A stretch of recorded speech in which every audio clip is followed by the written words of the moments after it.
Banner item ఈనాడులో నిన్నటి నరేంద్ర మోదీ సభకు సంబంధించిన వార్త ప్రధాన వార్తగా ఉన్నది. తెలంగాణ సొమ్ము ఢిల్లీ కట. రాష్ట్రాన్ని బీఆర్ఎస్ 10 ఏళ్లు దోచుకుంటే కాంగ్రెస్ ఏటీఎంలా మార్చుకుంది. ఇప్పుడు ఇరు పార్టీల నేతలు ఒకరినొకరు కాపాడుకుంటున్నారు. మెజారిటీ స్థానాలు ఇవ్వాలి, రాష్ట్ర అభివృద్ధికి నేను గ్యారంటీ. జగిత్యాల బీజేపీ విజయ సంకల్ప సభలో ప్రధానమంత్రి నరేంద్ర మోదీ ఆయన ఏమంటున్నారు? బీఆర్ఎస్ కాంగ్రెస్ల బంధాన్ని తెలంగాణ ప్రజలు చూస్తున్నారు. కాళేశ్వరం కుంభకోణంలో కోట్ల రూపాయలు ఎక్కడికి వెళ్ళాయో ఎవరికీ తెలియదు. మరోవైపు తప్పుడు హామీలతో అధికారంలోకి వచ్చిన కాంగ్రెస్ పార్టీ వాటిని అమలు చేయట్లేదు. కాంగ్రెస్ బీఆర్ఎస్ రెండు పార్టీలు మోదీని విమర్శించడమే పనిగా పెట్టుకున్నాయి. పగలు రాత్రి మోదీ నామస్మరణే చేస్తున్నాయి. కాంగ్రెస్ పార్టీ తెలంగాణ కలలను చిదిమేసింది. బీఆర్ఎస్ విశ్వాసఘాతుకానికి పాల్పడింది.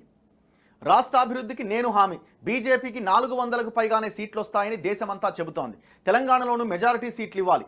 జూన్ 2 నాటికి తెలంగాణ రాష్ట్రం ఏర్పాటై 10 ఏళ్లు పూర్తవుతుంది. జూన్ 4వ తేదీన కేంద్రంలో బీజేపీ ప్రభుత్వం మరోసారి ఏర్పడుతుంది. వచ్చే దశాబ్దంలో తెలంగాణను అభివృద్ధి పథంలో ముందుకు తీసుకెళ్తాం. రాష్ట్ర అభివృద్ధికి నేను గ్యారంటీ అని ప్రధానమంత్రి నరేంద్ర మోదీ చెప్తున్నారు.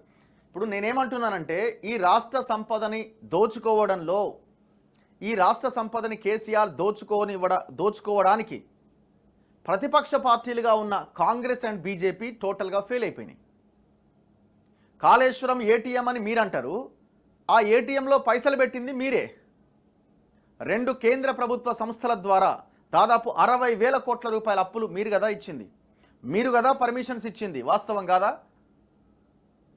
ఏ మెగా కృష్ణారెడ్డి కాంట్రాక్టర్ మీద అయితే క్వశ్చన్ చేయాల్సిన కాంగ్రెస్ పార్టీ ఆ మెగా కృష్ణారెడ్డి ఇచ్చే పెన్షన్లకు అలవాటు పడి నోరు మూసుకున్నది ఆనాడు. ఇప్పటికీ నోరు మూసుకొనే ఉంటున్నది. ప్రభుత్వంలోకి వచ్చిన తర్వాత కూడా కేవలం మేడిగడ్డ మీదే జ్యుడిషియల్ ఎంక్వైరీ అంటుంది తప్ప టోటల్ కాళేశ్వరం మీద విచారణ అని మాత్రం ఎక్కడ మాట్లాడట్లేదు. బీజేపీ కూడా మాట్లాడతలేదు. అందుకే ఇది కాళేశ్వరం చదరంగం అని నేను ఏనాడో చెప్పినా భవిష్యత్తులో ఇది చాలా పెద్ద అంశం కాబోతున్నది. ఇప్పుడు ఎవరిని తప్పు పట్టాలా చెప్పండి? తెలంగాణ సొమ్ము ఢిల్లీకి పోతున్నదని అంటే, రాష్ట్రాన్ని బీఆర్ఎస్ 10 ఏళ్లు దోచుకుంటే కాంగ్రెస్ ఏటీఎంలా మార్చుకున్నదంటే, కాళేశ్వరం ఏటీఎంగా మార్చుకున్నది కేసీఆర్ ఫ్యామిలీ అన్నారు. మరి ఆ ఏటీఎంలో డబ్బులు పెట్టింది ఎవరన్నా తేలాలి కదా. ఆనాడు ఆహా ఓహో అన్నారు ఫస్ట్ 5 ఇయర్స్. ఆ తర్వాత మీకు పవర్ వాసన దొరికింది. సో అప్పుడు మీరు కొంత ఏదో చేయాలని విమర్శలు స్టార్ట్ చేసినారు. కానీ జరగాల్సిన నష్టం బిఫోరే జరిగిపోయింది కదా. అందులో మీరు కూడా పాత్రధారులుగా ఉన్నారు కదా. అందరూ ఉన్నారు కదా. అన్ని పార్టీలు ఉన్నాయి, మీడియా సంస్థలు ఉన్నాయి. ఎవడు మాట్లాడలే. ఒక రకంగా చెప్పాలంటే తెలంగాణ ఒక ప్రమాదకరమైనటువంటి సిచ్యువేషన్లో ఉండబోతున్నదన్నది మనం 100% చెప్పొచ్చు. ఇది అంత ఈజీ కాదు. ఈ ఉన్న సమస్యల నుంచి బయటపడేసి తెలంగాణని ఒక అద్భుతంగా తయారు చేయడం అన్నది అంత ఈజీ అయితే కాదు. ఏదో ఒక ప్రత్యామ్నాయం అయితే ఈ రాష్ట్రానికి అవసరమని అనిపిస్తున్నది. తెలంగాణను దోచుకున్న వాళ్ళను వదిలిపెట్టేది లేదని ప్రధానమంత్రి నరేంద్ర మోదీ స్పష్టం చేశారు. అందరూ అట్లే అంటారండి. మేము వదిలిపెట్టామని కాంగ్రెస్ వాళ్ళు మొన్న అన్నారు. ఇప్పుడు మళ్ళీ ఎంపీ ఎలక్షన్స్ వచ్చినా మేము కేంద్రంలో మాదే అధికారం, మేము వదిలిపెట్టామని వాళ్ళు అంటున్నారు. అందరు వదిలేసేటోళ్ళే. మళ్ళీ అందరు వదిలేసేటోళ్ళే. ఒక్కడి నోటి నుంచి అయినా మెగా కృష్ణారెడ్డి కాంట్రాక్టర్ పేరు ఒక్కరి నోటి నుంచి విన్నరా మీరు? ఒక మీడియా సంస్థ, ఒక పొలిటికల్ పార్టీ లీడరు, నేను తప్ప, మన తొలి వెలుగు తప్ప ఏ ఒక్క ఛానల్ అయినా మాట్లాడుతుందా ఈ అంశం మీద? ఒక్కసారి చెక్ చేయండి.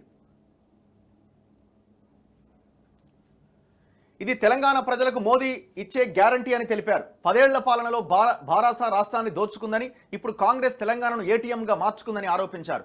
ఇక్కడ దోచుకున్న సొమ్ము ఢిల్లీ చేరుతోందని ధ్వజమెత్తారు. ఇతర దోపిడీదారుల అవినీతిని ప్రశ్నించలేరని, ఎన్నికల సమయంలో బీఆర్ఎస్ కుంభకోణాలపై మాట్లాడిన కాంగ్రెస్ పార్టీ ఇప్పుడు వాటిపై నోరు మెదపడం లేదన్నారు. కాంగ్రెస్ బీఆర్ఎస్లు ఒకదానికొకటి కాపాడుకుంటూ ఒకరికి ఒకరు మద్దతిచ్చుకుంటూ తప్పుల్ని వెనకేసుకు వస్తున్నారని దుయ్యబట్టారు. సోమవారం జగిత్యాలలో జరిగిన బీజేపీ విజయ సంకల్ప సభలో ప్రధానమంత్రి ప్రసంగించారు. రాష్ట్రంలో బీజేపీకి మద్దతు పెరుగుతోంది. మే 13వ తేదీన తెలంగాణ ప్రజలు కొత్త చరిత్ర రాయాలి. ఈ ఎన్నికలు ఢిల్లీలో మోదీ ప్రభుత్వాన్ని మరోసారి అధికారంలోకి తెచ్చేందుకు జరుగుతున్నవి. తెలంగాణలో బీజేపీకి మద్దతు పెరుగుతోంది. దీనికి జగిత్యాల సభే నిదర్శనం. ఇటీవల తక్కువ కాలంలోనే 2 సార్లు తెలంగాణకు వచ్చా. ఈ సందర్భంగా 1000 కోట్ల రూపాయల అభివృద్ధి పనులను ప్రారంభించుకోవడంతో పాటు పలు శంకుస్థాపనలు చేశాం. తెలంగాణ అంతటా అభివృద్ధి జరగాలి. అందుకోసమే రాష్ట్రం నలుమూలల నుంచి బీజేపీకి మద్దతు పెరుగుతోంది. ఓటింగ్ తేదీ దగ్గరకు వస్తోంది. రాష్ట్రంలో కాంగ్రెస్ బీఆర్ఎస్ చాప చుట్టేస్తున్నాయి.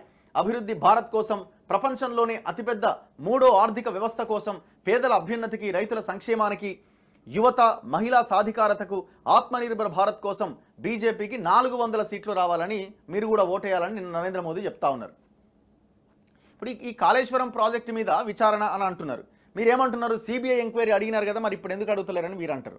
మరి అదే సిబిఐ ఎంక్వైరీ, అదే సిబిఐ తన అఫిడవిట్లో CWC, central water commission and rural electrification corporation, power finance corporation, ఈ లోన్లు ఇచ్చిన 2 సంస్థలు కూడా భాగస్వాములు అయి ఉన్నాయని, వాళ్ళ పాత్ర కూడా ఉందని సిబిఐ అఫిడవిట్ వేసింది కదా హైకోర్టులో, మేము విచారణకు తీసుకుంటామని.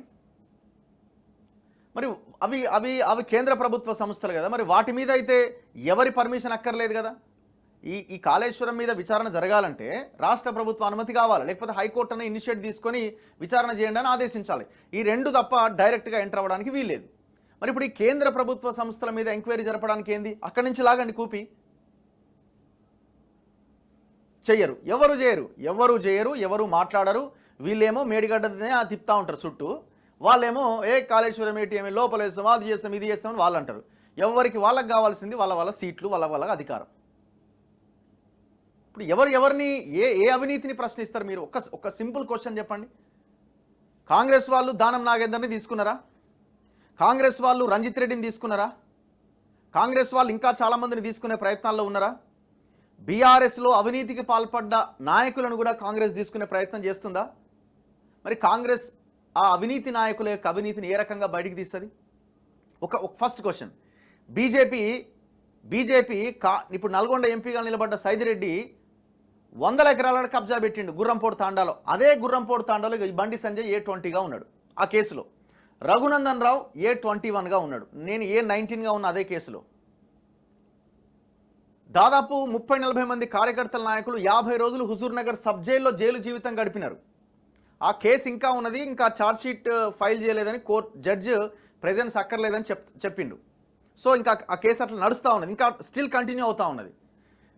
సైదిరెడ్డి ఎవరైతే మీ కార్యకర్తల వీపులు బలగొట్టి, తలకాయలు బలగొట్టి అరాచకం సృష్టించిండో ఆ సైదిరెడ్డిని మీరు పార్టీలోకి తీసుకుంటారు. సైదిరెడ్డి కబ్జా చేసింది అక్కడే ఉంటుంది, ఆయనని పార్టీలోకి తీసుకుంటారు. మరి ఏ రకంగా మీరు అవినీతిని నిర్మూలిస్తారు చెప్పండి ఒకసారి. ఆరూరి రమేష్ని తీసుకున్నారు, 5,000 ఎకరాలకు పైన ఆయన కబ్జా పెట్టున్నాడు, పెద్ద ఎత్తున కరప్టెడ్ ఫెలో, ఆయనని పార్టీలోకి తీసుకున్నారు. మరి మీరేం సమాధానం చెప్తారు? ఎవ్వరు ఏ అవినీతిని బయటకు తీయరు. వీళ్ళంతా లాలూచి పొద్దుగాల ఒకటి రాత్రి అలాయ్ బలాయ్ పొద్దుగాల మళ్ళీ ఏదో గొడవ చేస్తున్నట్టు డ్రామా. సో అందుకే నేను అంటున్నది, ఈ రాష్ట్రం అంత సేఫ్ జోన్లో లేదని అయితే నాకు అనిపిస్తున్నది ఈ పొలిటీషియన్స్, ఈ రాజకీయ పార్టీల నాయకుల వల్ల. దీన్ని మనం ఖచ్చితంగా క్వశ్చన్ చేయాల్సిన అవసరం ఉన్నది.